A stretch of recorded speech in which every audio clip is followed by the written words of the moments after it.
Making energy is about one of the dirtiest things we do on the planet. It puts more pollution and toxins in the air than just about any other industry. Energy has one of the biggest potential effects on climate change for the planet, second only to transportation.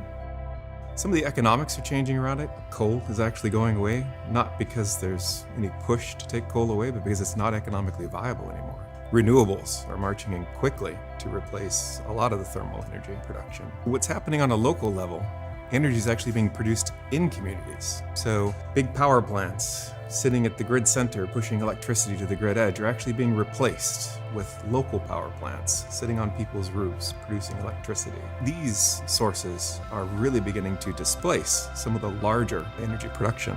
There's a concept called transactive energy, the idea that you can transact really small amounts of energy, allowing people to help manage the utility grid, to help manage the production, the consumption, and receive the full value of doing that. We're talking about a planet that runs on energy before it even touches money. Our blockchain really isn't focused on financial settlement.